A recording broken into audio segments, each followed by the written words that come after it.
Olá, exploradores de dados, eu sou Kenji Fuji e hoje nós vamos explorar um pouco as instruções SQL básicas no PostgreSQL. Solta a vinheta!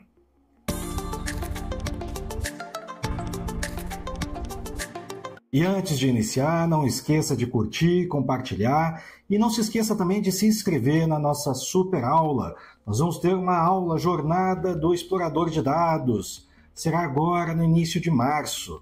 Entre lá no site euvolser.com.br, faça a sua inscrição. É um evento 100% gratuito que vai lhe passar todas as principais informações que são necessárias para você se tornar um explorador, um analista de dados. E veja só aqui em cima, ó, nós temos uma carreira em ampla ascensão. Todos falam que o Brasil será dependente de grandes exploradores e analistas de dados nos próximos anos.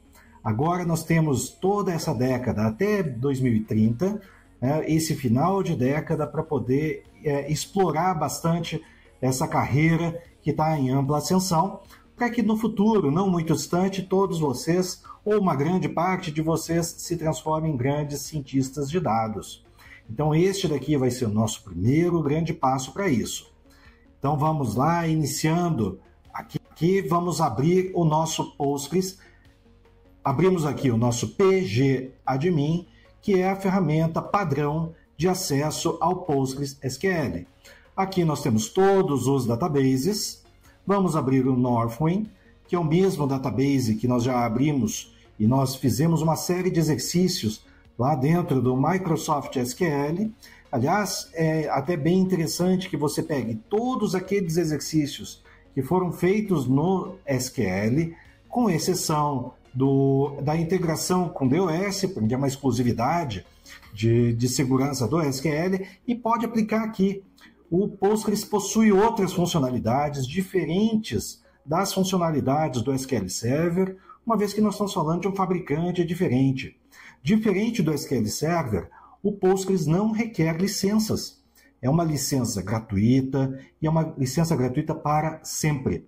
De acordo com o Stack Overflow, existe então um amplo uso do Microsoft SQL, bem como do PostgreSQL. E em 2023, o PostgreSQL ficou em número 1 no número de pesquisa, no número de novos tópicos que foram criados lá dentro do Stack Overflow.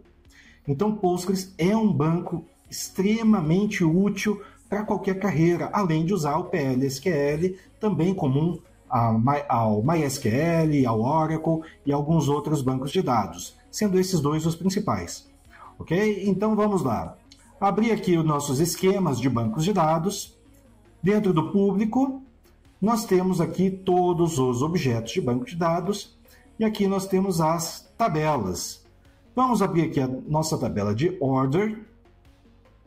Order são os pedidos de venda e nós podemos aqui usar esta função daqui de criar scripts, né, e selecionar um count. Nós podemos usar aqui outros scripts que estão todos aqui. Vale a pena você explorar um pouquinho, né, cada um destes principais scripts que tem aqui.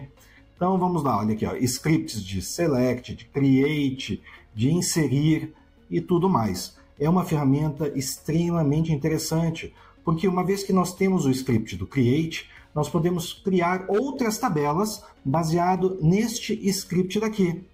Quando nós vemos aqui o script do create, nós temos aqui então criação da tabela, né? Se não existe, ele cria a tabela, uma sintaxe ligeiramente diferente da sintaxe lá do SQL Server. Ao invés de var_char, nós temos aqui, ó, character varying, né? Então esse daqui seria o equivalente ao var_char lá dentro do SQL Server. Perceba então que existem algumas pequenas diferenças, né? Por exemplo, aqui o collation, que é o tipo de códigos binários que vão falar sobre os acentos que nós temos aqui dentro de cada um desses campos. Tudo isso aqui está dentro do collation, e aqui está falando, ó, collation default. Isso aqui, então, é uma sintaxe ligeiramente diferente. Porém, a maior parte das coisas que nós fazemos no SQL também podemos fazer aqui no Postgres sem nenhuma grande alteração. Então, aqui nós temos as constraints. Né? Constraint, em tradução literal, seria restrições. PK order, que seria a primary key, e qual é o campo dessa primary key. Primary key é um identificador único, é aquilo que identifica aquela order, né? Aquele pedido. A constraint de foreign key, FK order customer, né? Usando a coluna customer ID, tem como referência, ou seja, a origem deste ID tem que estar lá dentro da public customers. Né? Então, a constraint é muito semelhante, muito parecida, e está aqui semelhante, tá? E está aqui disponível para nós podermos estudar. Basta você clicar no botão direito em cima da tabela e escolher lá o seu script. Vou fechar aqui, não vou salvar. Nós podemos, então, criar uma pesquisa. Select count asterisco from orders. Porém, diferente lá do nosso SQL Server, aqui não existe um default owner, um default esquema. Então, nós temos aqui que explicitar, que seria o public order.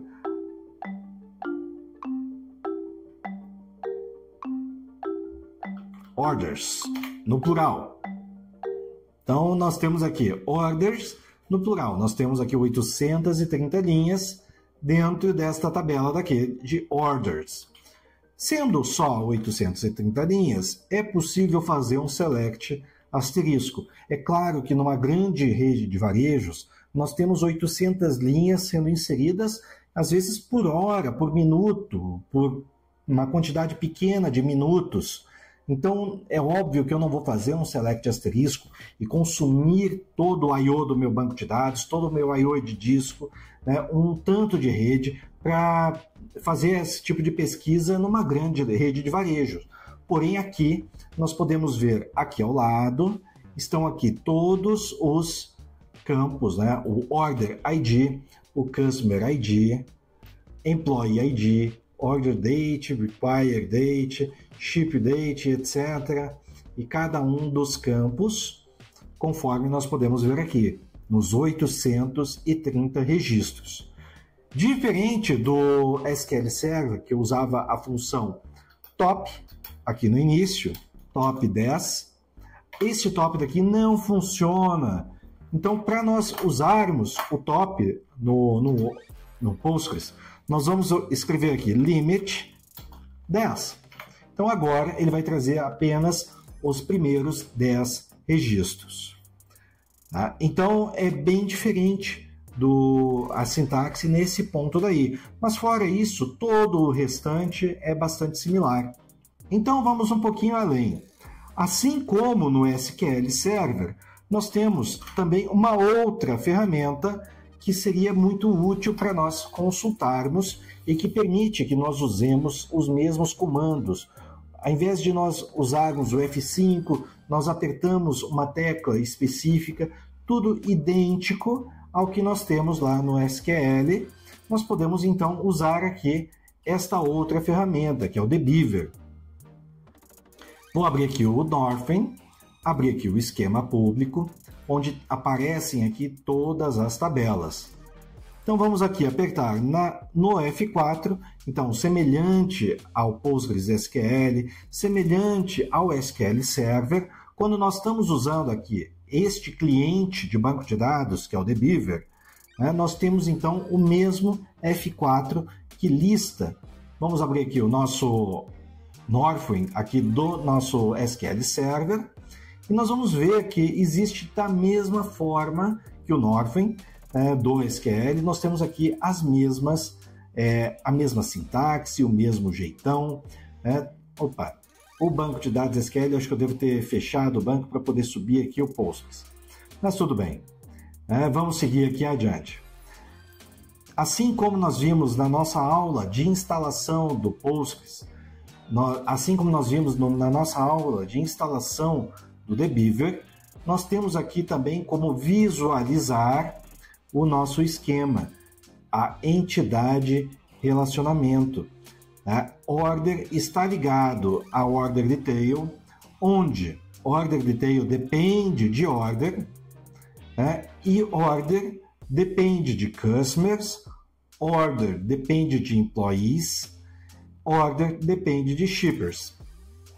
Então aqui são as companhias de envio, os empregados e os clientes. Então cada um desses aqui são pais da tabela order, assim como a tabela order é pai da tabela order detail.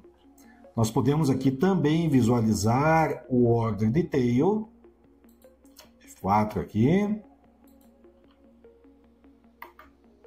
E aqui nós temos order detail dependente de order e dependente dos produtos. Então aqui nós vemos que existe então uma relação de um produto, ou seja, um notebook para N pedidos, então o mesmo notebook, o mesmo código do produto, notebook da marca tal, um Core, um Ryzen, nós temos aqui esse mesmo produto sendo vendido para o cliente A, Joãozinho, para Mariazinha, para a empresa, todos esses aqui dentro do order detail. E qual é o detalhe que nós temos aqui? Unit price, ou seja, o preço unitário, quantidade e valor do desconto. Então nós podemos também ver os dados deste diagrama daqui, deste order details. Então order 10.248 tem aqui 3 produtos, o produto de número 11, 42 e 72, cada um com seu respectivo preço e quantidades. Ótimo, então vamos aprender a fazer uma query, uma pesquisa nova aqui dentro do dbeaver, em cima deste nosso banco de dados Postgres.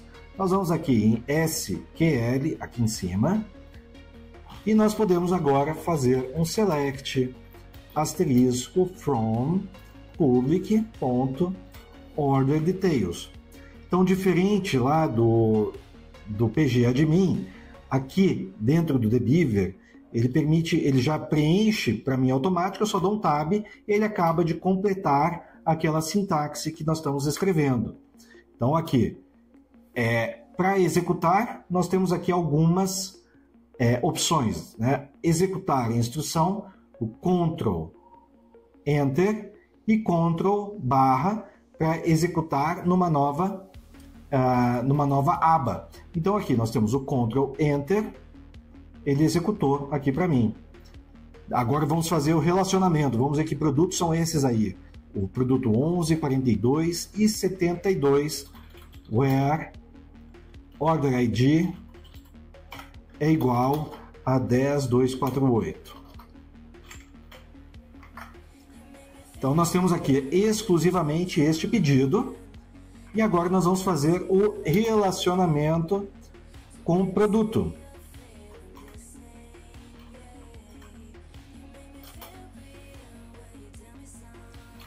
E agora, neste relacionamento, nós precisamos colocar aqui, olha aqui, ele já coloca um alias, Eu já ouvi gente falando até aliás, tem várias formas que eu já ouvi dizer, colocando tônica em todo lugar que possível, alias.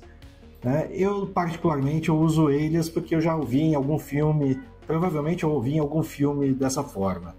Então vamos lá, o p.productid é igual ao od.productid. E aqui o nosso filtro, efetivamente, que seria aquele ID 10.248. Ctrl Enter, ele executa. Então nós vemos aqui que este produto daqui é o queso, nossa, pelo amor de Deus. Quem é que foi o cara que não tem mãe que colocou esse nome daqui, hein? Singaporean Rockman Fried Bee. Que é isso? E Mozzarella di Giovanni. Esse aqui foi o único mais fácil. Faltou só fazer a coxinha com a mão. Então temos aqui os nossos produtos associados, portanto, à nossa tabela de Order Details. Agora nós podemos adicionar novas tabelas aqui. A tabela, por exemplo, de Order. Public.order. E agora vamos colocar uma nova cláusula where para fazer este relacionamento.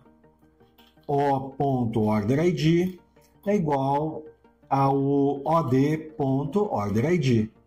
E agora nós temos aqui, ele teve algum erro aqui.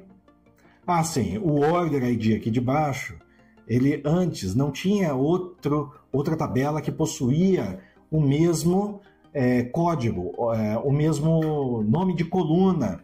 E agora sim, nós temos duas tabelas, que é a tabela de order e a tabela de de order details. Então agora, com duas tabelas, eu sou obrigado a escrever qual é a minha, a quem pertence esta coluna. Então agora que nós escrevemos aqui o OD, ele conseguiu executar. Agora nós podemos, por meio do order, vamos ver aqui, aqui no order nós conseguimos chegar até o empregado, que provavelmente seria o vendedor. Deixa eu ver aqui, este campo daqui, Employee ID, provavelmente vai ser o vendedor que fez essa venda daqui desse pedido. Nós podemos também chegar até o nosso Customer. Existem situações em que uma mesma tabela pode se ligar duas ou mais vezes. A mesma tabela, por exemplo, aqui a tabela de vendas, se liga duas ou mais vezes na tabela de empregados. Esse daí não é o caso aqui, mas então nós vamos seguir sem esta situação. Então vamos lá. Então agora nós podemos incluir aqui o Customer. Public.Customer. E agora colocar aqui também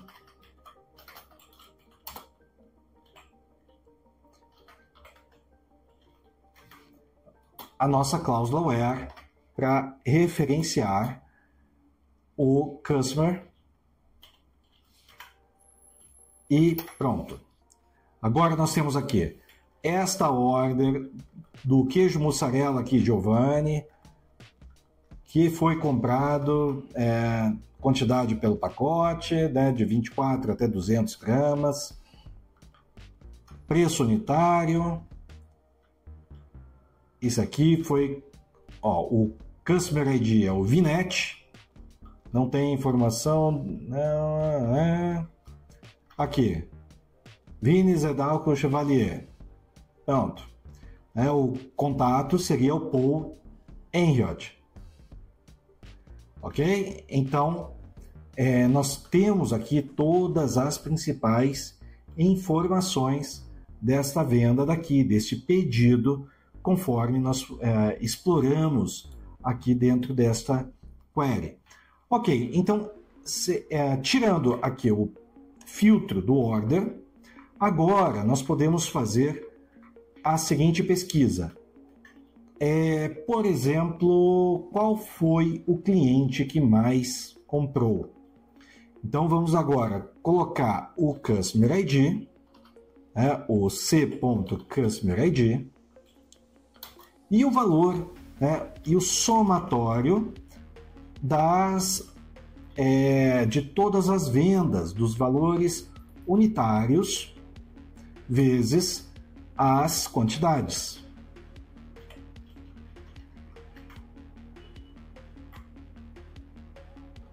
Então vamos ignorar por enquanto essa parte de descontos. Então agora, ao invés, vamos ver aqui primeiro quantas linhas nós temos dentro do Order Detail. Select, Count, from order details. E assim como lá nos outros clientes, eu vou selecionar o pedaço de código que eu quero executar, e só que aqui neste cliente, que é o TheBeaver, eu vou apertar o Ctrl Enter para fazer a execução deste order details. Então o order details tem aqui 2.155 registros, certo? Só que eu não quero trazer todos esses registros de forma individual. É inviável uma pessoa analisar 2.000 registros individuais. Eu quero saber apenas os clientes e a quantidade e o valor total das vendas. Agora, agrupo group by c.customer_id, e eu posso também agora ordenar, fazer um sort, né? Uma ordenação do maior para o menor. Order by vr desk. Então, descendente. Desk é descendente. Ok, então, ordenado pelo valor descendente, nós temos aqui o cliente Quick, seguido do cliente Savea e assim por diante. Então, diferente do nosso SQL Server, quando eu escrever e quiser incluir aqui o contact name, quando eu mandar executar, diferente do SQL, aqui não vai apresentar um erro, porque ele vai agrupar até o nível de Customer ID. Só que Customer ID já é o meu grão, né? A menor informação dessa minha tabela de Customer. E o Contact Name é um detalhe dessa informação. É um detalhe, mas que não altera o menor nível dela. Então, eu consigo executar e trazer aqui que o Course Class é a pessoa responsável pela empresa Quick, né? E aqui o Roland é pela Ernest, a Patrícia é pela Rungo e assim por diante. Então, é diferente do SQL Server, que me obrigaria a escrever aqui o contact name e mandar executar desta forma. Perceba que eu executei de novo, né? Ó, o Ctrl Enter de novo, e mesmo, ó, deixa eu remover isso aqui, executei, coloquei aqui de volta, executei. Não houve alteração dessa minha do resultado dessa minha pesquisa. Ok, se eu quiser aplicar um filtro, então que eu quero apenas mostrar quem tiver 20.000 ou mais. Então, assim como nos outros bancos de dados, até porque nós estamos usando um padrão ANSI de query, de pesquisa, eu posso incluir aqui o having e colocar aqui este sum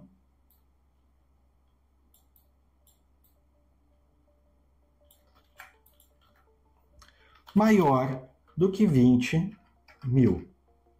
Ctrl Enter, e ele agora filtrou apenas estes registros aqui.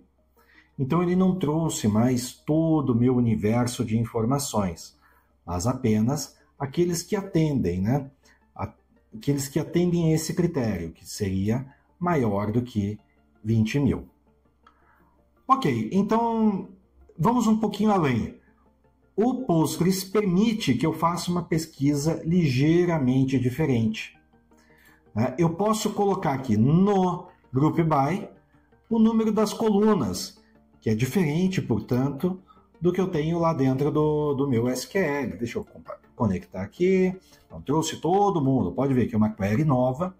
E o Group By eu posso colocar aqui o número da coluna. O que isso daí nos denota? Primeiro, para resolver o problema aqui do select, ele primeiro precisou resolver aqui o nosso from. Tanto que o alias ou alias aqui do nosso from está sendo usado aqui no OD ponto, no C ponto e assim por diante. Então, quando esse alias aqui está usado, significa que ele teve que resolver o from primeiro. Então, a primeira coisa que ele resolveu foi o from. Depois, ele veio aqui e resolveu o where, onde ele filtrou todas as minhas informações, não vai trazer tudo.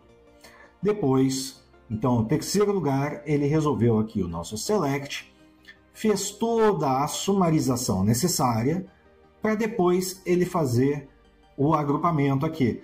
Então, ele agrupou já pensando nessas colunas que estão aqui.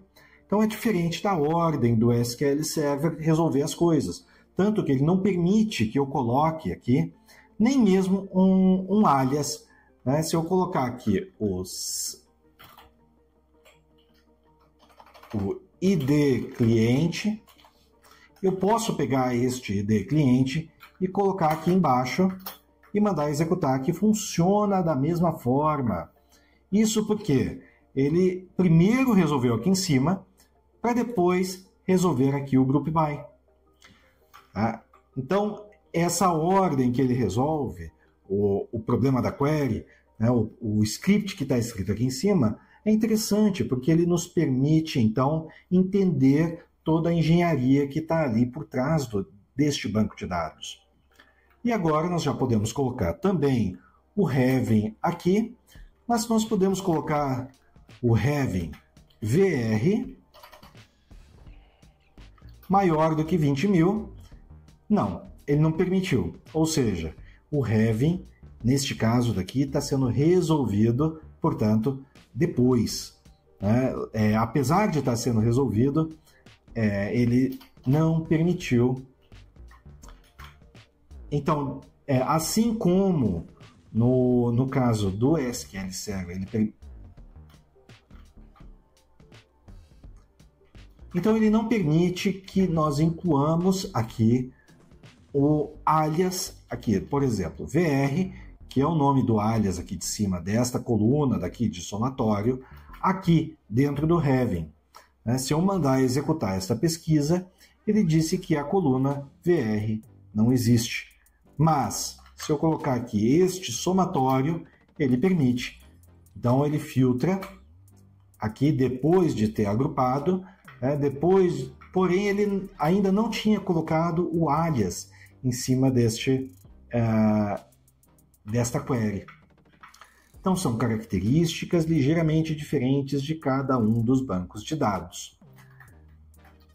Para nós convertermos algum número, por exemplo, aqui, este valor daqui, ele está cheio de casas decimais. Nós queremos converter este valor daqui num valor mais próximo de ser palatável, compreendido.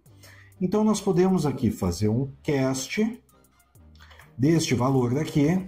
Cast é uma conversão as numeric de 18,2. Por exemplo, fecho um parênteses do 18,2 e o segundo parênteses vem aqui do cast. Perceba que daqui, pintado dessa cor daqui, parece, sei lá, laranja. Então agora, quando eu executar, ele resolve primeiro a multiplicação, soma tudo e pega esse resultado e converte agora num numérico com centavos, ignorando aqueles décimos, centésimos de centavos.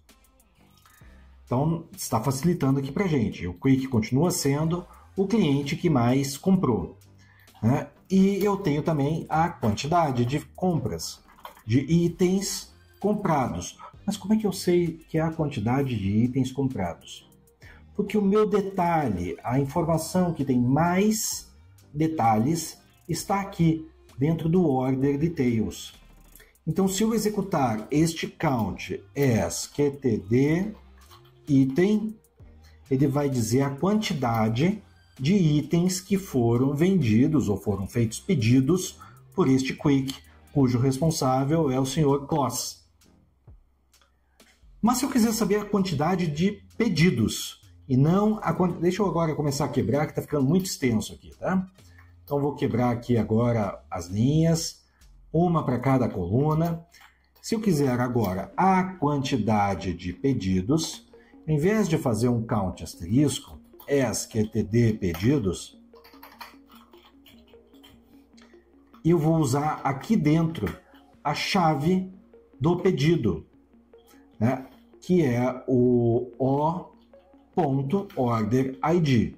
Só que se eu simplesmente somar aqui, ele vai contar todos aqueles que têm o order preenchido. Mas eu quero apenas os valores únicos. Então eu escrevo aqui o distinct, ele vai contar apenas valores únicos deste order ID. Então vamos fazer aqui a diferença. Ó. Quantidade de pedidos com e sem o distinct para a gente ver a diferença.